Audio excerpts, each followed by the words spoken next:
বন্ধু বান্ধৱীসকল স্বাগতম জনাইছো টুজব চেনেলৰ অন্য এটা গুৰুত্বপূৰ্ণ ভিডিঅ'লৈ। টুজব চেনেলৰ জৰিয়তে আমি অসম তথা ভাৰতৰ চৰকাৰী বেচৰকাৰী চাকৰি বিজ্ঞাপন আলোচনা কৰোঁ। আজিও ঠিক তেনেধৰণে অসম চৰকাৰৰ এটা বিশেষ বিজ্ঞাপন লৈ আপোনালোকৰ ওচৰলৈ আহিছোঁ। বিজ্ঞাপনটোৰ সবিশেষ বিতংকৈ জানিবলৈ ভিডিঅ'টো শেষলৈকে চাব। বন্ধু বান্ধৱীসকল, আপুনি যদি আমাৰ চেনেলৰ প্ৰথমবাৰলৈ আহিছে তেন্তে চেনেলটো ছাবস্ক্ৰাইব কৰি দিব। আপুনি যদি ফেচবুকত চাই আছে তেন্তে পেজটো ফ'ল' কৰি দিবলৈ নাপাহৰিব। বন্ধু বান্ধৱীসকল, আহক ভিডিঅ'টো। বন্ধু বান্ধৱীসকল, আজি মই অসম চৰকাৰৰ অধীনৰ শোণিতপুৰ ডিষ্ট্ৰিক্ট কমিশ্যনাৰ অফিচৰ এটা বিজ্ঞাপন লৈ আপোনালোকৰ ওচৰলৈ আহিছোঁ। এই বিজ্ঞাপনটোত যিকেইটা পদৰ কাৰণে প্ৰকাশ কৰিছে পদকেইটা আপোনালোকক মই দেখাই দিব বিচাৰিছোঁ। পদকেইটা হৈছে ডিষ্ট্ৰিক্ট প্ৰজেক্ট মেনেজাৰ আৰু আনটো হৈছে ডিষ্ট্ৰিক্ট টেকনিকেল ছাপোৰ্ট ষ্টাফ। এই দুটা পদ আছে। ইয়াতে যিটো ডিষ্ট্ৰিক্ট প্ৰজেক্ট মেনেজাৰ আছে তাৰে এটা পদ আছে এইটো, আৰু যিটো ডিষ্ট্ৰিক্ট টেকনিকেল ছাপোৰ্ট ষ্টাফ আছে তাৰে দুটা পদ আছে। আৰু এই পদকেইটাৰ কাৰণে আপোনালোকৰ দৰমহা বেলেগ বেলেগ ধৰণৰ হ'ব। যিটো ডিষ্ট্ৰিক্ট প্ৰজেক্ট মেনেজাৰ পদ আছে ইয়াৰ কাৰণে দৰমহাটো আপোনালোকৰ ফিক্স পে' হ'ব 22,000 টকা, আৰু যিটো ডিষ্ট্ৰিক্ট টেকনিকেল ছাপোৰ্ট ষ্টাফৰ কাৰণে আছে তাৰ কাৰণে দৰমহাটো আপোনালোকৰ হ'ব 14,000 টকা। এইটো ফিক্স পে' হ'ব। যিহেতু পদটো কণ্ট্ৰেকচুৱেল পদ হয়, ইয়াতে 11 মান্থৰ কাৰণে দিয়া হ'ব, গতিকে আপোনালোকৰ ইয়াতে ফিক্স পে' দিয়া হ'ব।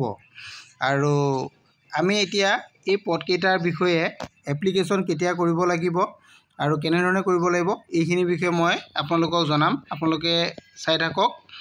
ইয়াতে মেইন বস্তু যিকেইটা আছে মই সেই মেইন পইণ্টকেইটা আপোনালোকক দেখাই দিম। প্ৰথমটো আহিছোঁ আমি এডুকেশ্যনেল কোৱালিফিকেশ্যন আৰু ৱৰ্ক এক্সপেৰিয়েঞ্চৰ ওপৰত। প্ৰথম যিটো পদ আছে district project manager. District project manager পদৰ কাৰণে মই আপোনালোকক শিক্ষাগত অৰ্হতাৰ কথা দেখুৱাইছোঁ।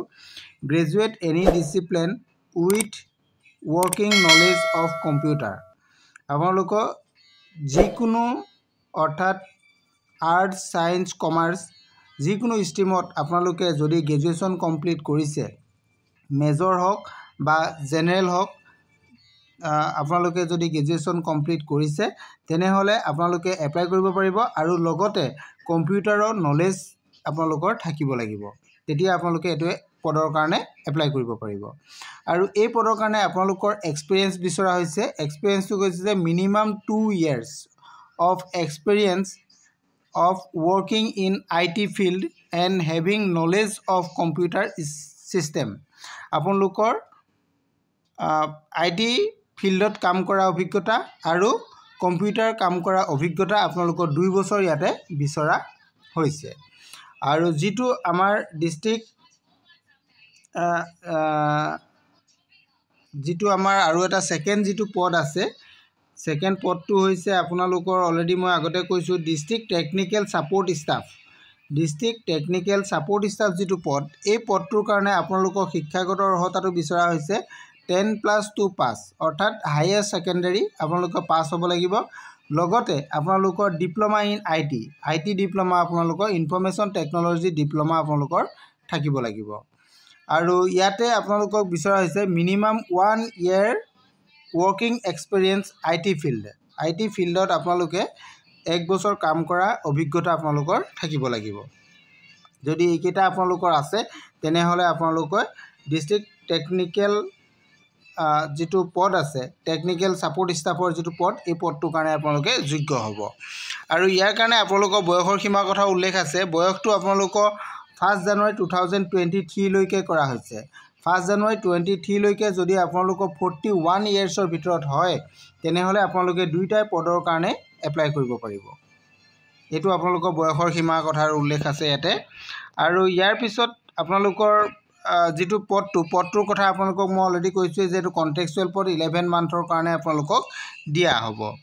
আৰু এই পদকেইটাৰ কাৰণে আপোনালোকৰ লোকেশ্যনটো ক'ত লোকেশ্যনটো আপোনালোকক দিব এই পদকেইটাৰ কাৰণে আপোনালোকৰ লোকেশ্যনটো হ'ব ডিষ্ট্ৰিক্ট যেহেতু শোণিতপুৰ ডিষ্ট্ৰিক্টৰ পদ গতিকে প্ৰথম যেটো আমাৰ ডিষ্ট্ৰিক্ট প্ৰজেক্ট মেনেজাৰ পদ আছে এটো হ'ব আপোনাৰ district commissioner Sonitpur district commissioner শোণিতপুৰত এই পদটো হ'ব আৰু যেটো আমাৰ ডিষ্ট্ৰিক্ট টেকনিক্যাল সাপোৰ্ট স্টাফৰ পদ আছে এই পদটো আপোনালোকক দিয়া হ'ব sub district office sub district office and revenue সাৰ্কুলত আপোনালোকৰ শোণিতপুৰৰ এইটো পদকেইটা দিয়া হ'ব বুলি কোৱা হৈছে আৰু এই পদকেইটা আপোনালোকে গম পালে কোড দিয়া হ'ব এতিয়া আমি আহো সিলেকশন ক্ৰাইটেৰিয়াত আপোনালোকৰ প্ৰথম যেটো যি দুটা মানে পদৰ কাৰণে মই আমি কৈ আছো দুইটা পদৰ কাৰণে একে ধৰণে হ'ব ইয়াত আপোনালোকৰ 50 কুৱেশ্যন থাকিব 50 মাৰ্কছৰ কাৰণে আপোনালোকৰ এটা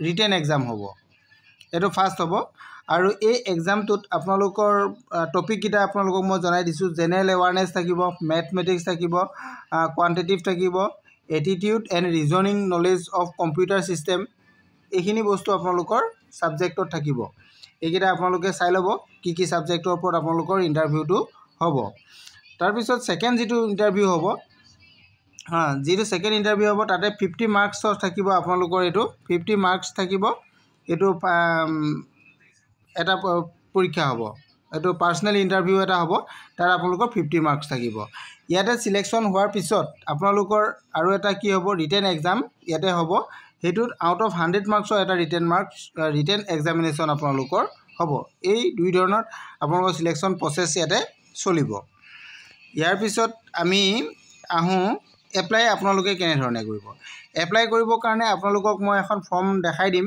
এই ফৰ্মখন আপোনালোকে ফিল আপ কৰিব লাগিব ফিল আপ কৰি অফিচিয়েল যেটো ড্ৰপ বক্স আছে ড্ৰপ বক্সত আপোনালোকে জমা দিব লাগিব যেহেতু পদটো ডিস্ট্ৰিক্ট কমিশনাৰ শোণিতপুৰৰ পৰা ওলাইছে গতিকে ডিস্ট্ৰিক্ট কমিশনাৰ শোণিতপুৰৰ আপোনালোকৰ যেটো ড্ৰপ বক্স আছে এতে গানা ভৱন দিছে গানা ভৱনত এই তাতে আপোনালোকে 12 ফেব্ৰুৱাৰী আগতে আপোনালোকে তাতে জমা দিব লাগিব এপ্লিকেশন ফৰ্মখন লগত যাবতীয় আপোনালোকৰ সকলোখিনি বস্তু লগত দি দিব এইখিনি আপোনালোকৰ যিখিনি ডকুমেন্টছ দিব সকলোখিনি আপোনালোকৰ সেলফ এটেস্টেড কৰি দিব আৰু কোৱালিফিকেশন এক্সপেৰিয়েন্স এইখিনি ডকুমেন্টছ সমূহ আপোনালোকে আইটি ডিপ্লোমা যিখিনি আছে সকলোবিলাক ডিপ্লোমা আপোনালোকে লগত দিব তাত সেলফ এটেস্টেড আপোনালোকে কৰি দিব লাগিব এইখিনি কথা আছিল আৰু আপোনালোকৰ ইন্টাৰভিউটো কেতিয়া হ'ব এইখিনি কথা ইয়াতে উল্লেখ কৰা নাই কিন্তু ইন্টাৰভিউটো আপোনালোকৰ য'ত হ'ব ইয়াৰ ভেন্যুটো এটো হৈছে ডিস্ট্ৰিক্ট কমিশনাৰ শোণিতপুৰ অফিসতে আপোনালোকৰ ইন্টাৰভিউটো হ'ব এটো ইন্টাৰভিউ আপোনালোকৰ প্লেসটো ইয়াতে উল্লেখ কৰি দিয়া হৈছে কিন্তু ডেটটো আপোনালোকৰ এতিয়ালৈকে ইয়াতে উল্লেখ কৰা হোৱা নাই এটো নিশ্চয় আপোনালোকে পিছলে এপ্লাই কৰাৰ পিছত জানিব পাৰিব আৰু এতিয়া আমি আহো ফৰ্মখনৰ কথা লৈ ইয়াতে ফৰ্মখনত আপোনালোকে নিশ্চয় দেখিছে এটো application for the post of